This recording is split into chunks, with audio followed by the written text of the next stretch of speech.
I'm Kat and I've been travelling full-time in my self-converted van with my boyfriend for over a year now. I recently shared some videos going through some of the things we're still loving about the conversion and some of the things I'd maybe change if I did it again, which has prompted me to film you this realistic van tour where I'm going to show you all the wear and tear and what a lived-in camper van really looks like after 12 months. So the van is really due a spring clean right now. You've probably caught us at the most dirtbag time possible. So here we go. Now remember that shot that I just introed with where it looks like we're in the most idyllic buttercup meadow? Yeah, we're really in a car park. I mean, it's a lovely car park, but it's a fairly busy sunny Sunday and it's getting even busier as I film this. So yeah, this is kind of the point where I'd normally insert some kind of high quality b-roll, but I did loads of filming yesterday and I did it all in portrait and forgot to do any landscape, and I can't be bothered to refilm anything with all these people around. So here's a little portrait montage of me being all Instagrammable.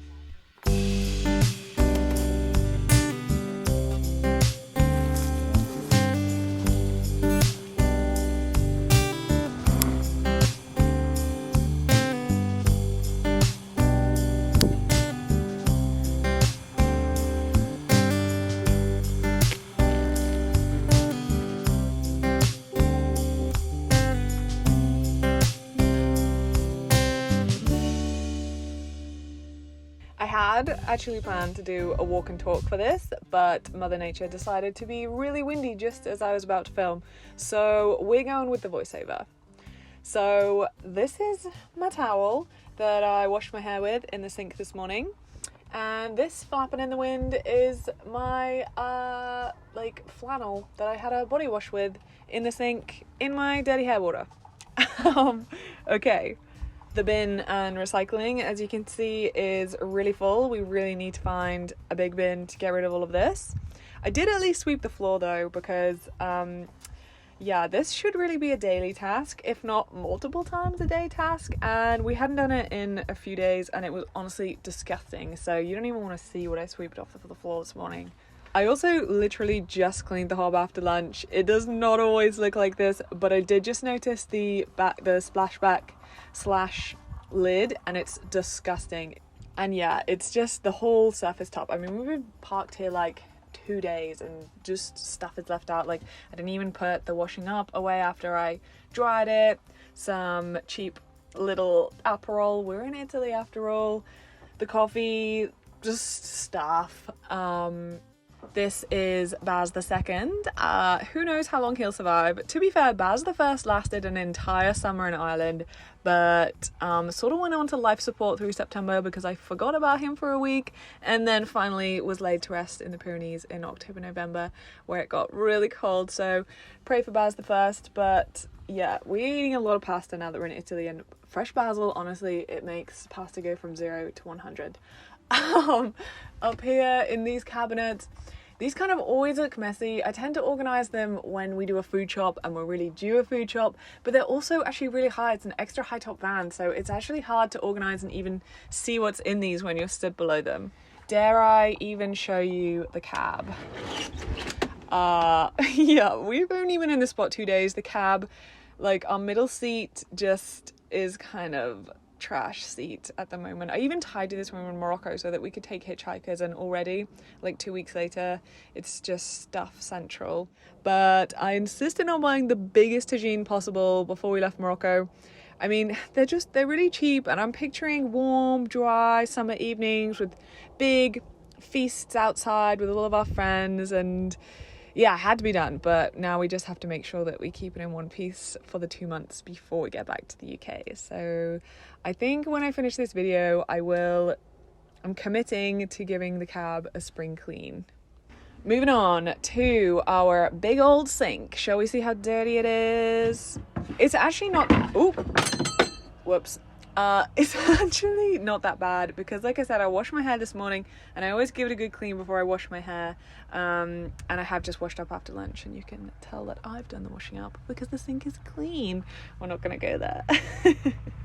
Okay, dare we look into this cupboard underneath the sink? This is kind of our under sink cabinet and bathroom cabinet. The fresh and wastewater tanks live in here. The wastewater tank is disgusting. We even jet washed this recently, but it's just really hard to clean. It always looks gross. This is also where Red's pee bottles live, so we're not gonna take a too deep a look in there. Okay, onto the drawer latches. These are one of the things that have been annoying me the most recently, just because in general they do work really well, but the heavier the drawers have got with the more things we put in them, when we go around the corners, they actually loosen the screws and then are able to open themselves, which is just, yeah. So we've had to tighten them really tight, and they've worn away the wood, they've rubbed like black stain all over. I mean, it's an easy thing to touch up, but I think we may also have to install maybe like a secondary drawer latch measure when we get back home as well. Okay. Do I show you inside the drawers?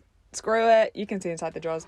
So, cutlery drawer, that's pretty much everyone's tat drawer, right? Okay. Although, saying that, we do actually have a secondary tat drawer, which currently houses like eggs, sweet corn, bin bags, random stuff. Under here as well is kind of, this was supposed to be like bathroom cabinet, I think, but now it's all kinds of things cabinet.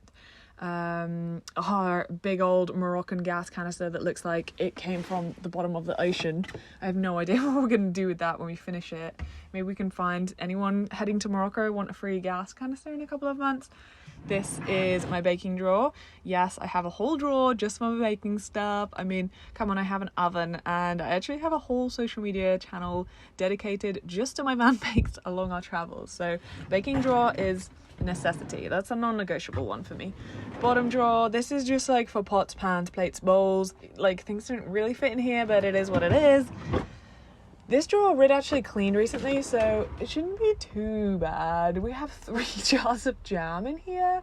I just really love this jam from Morocco, so I bought 2 before we left. And this is kind of our main, this is where all our mugs and glasses and stuff live. I did actually do a wash of the mugs today too. Oh my god, you don't want to see what they look like before I wash them. It's embarrassing. The tech drawer, this one's always a mess. But now that we're back in Europe, we have had to kind of get back into the habit of taking most things with us or putting them into more secure places just in case, God forbid, anyone did break in.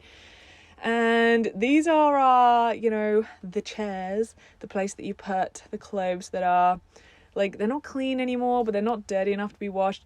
My box is probably carnage. It's carnage. Red's is probably empty. It's pretty empty. Yours is super neat. Okay. This bit of trimming that just came off, and it's literally just sat in there, but I've been too lazy to glue it back on. These wires that are just sticking out that I've hidden with some fake flowers because the light switch fell off, but there's basically no point putting it back on because Red's surfboard covers the light. Okay, and now down here, this is where our toilet lives. I actually have no idea what it looks like in here. Okay, it is full of dust and sand, and it's super gross. So I don't even know if I ever showed you our toilet in my nice pristine, we just hit the road tour, but we used to have a beautiful toilet by Trobolo. Yeah, that really shows your van life. And when you start calling it toilets beautiful, but it was maybe a little bit too luxurious. It was like solid, heavy wood, and I scratched the floor every single time I pulled it out because I never swept enough. So now we have this much more friendly van toilet. It's by Trobolo again, and they are actually sponsoring this video, but I'm going to give you a completely honest review. So this is the WandaGO, and it's genuinely perfect for van life. I haven't seen any others that would be better suited. It's a compost toilet, so you can use it as it is in this super handy compact size, or you can extend it up to like adult human size. Honestly, I mostly use it as it is, and it's super comfortable. So number 1's go in one container, number 2's go in a bag in the back, and it's kind of a bit of a bag and bin it situation, so no having to deal with nasty chemicals or, you know, disgusting chemical toilet dump sites. But what is actually pretty unique about the WandaGO in particular is this super clever spill-proof lid that you just pee on top of and it filters down through. So if you're already familiar with van life, this is kind of a game changer because it completely eliminates the forgetting to take the lid off to pee or forgetting to put it back on to drive and then going around a bunch of corners or bumpy dirt tracks. And I actually can't believe that we never had a toilet in our first two little vans. I mean, we only really used to use them for a week or two away at a time around our then location-based jobs, but we spent so much time planning around public toilets and going in the wild. Now I swear there's situations like every week where we're in some kind of car park and desperate for a pee and there's nowhere to go. Also, around Morocco, public toilets didn't really exist. I mean, they did, but they're pretty few and far between, and you also have to take your own toilet paper as well. So yeah, if you want to know a little bit more about Trobolo and their toilets, which I definitely recommend checking them out, they have a bunch of different styles and designs. You can check them out online, on YouTube, or on Instagram as well. So put that one away. Moving on to the bed area then. This is actually not too bad, other than my clothing cubes constantly hanging out like this. But oh my gosh, clothing cubes for the win. Can you imagine the chaos without them? So I always laugh at our map headboard because, well, A, it's not even very accurate, it's just artistic, but also for all the funny typos like sea and Arctic. Also, I don't know what the Hagrid does in his sleep, but he manages to like rub down the material.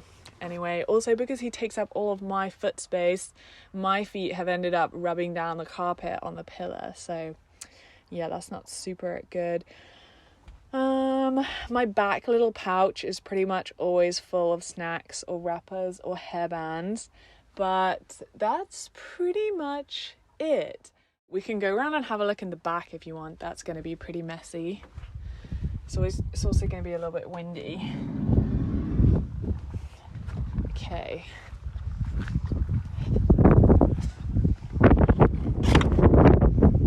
Hide in here while I tell you about it. Whoa!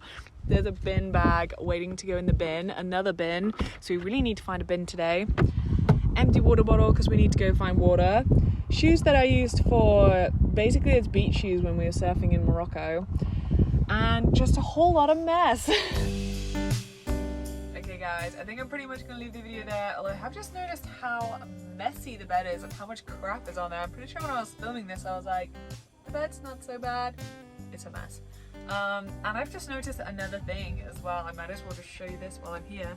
So this is a little cork board in the door, and I stuck some cork board up there and then pinned loads of pointers to it, but the cork board's basically melted in the sun and also got wet from having the door open with the rain, and now it's a mess. So it's a bonus reality for you.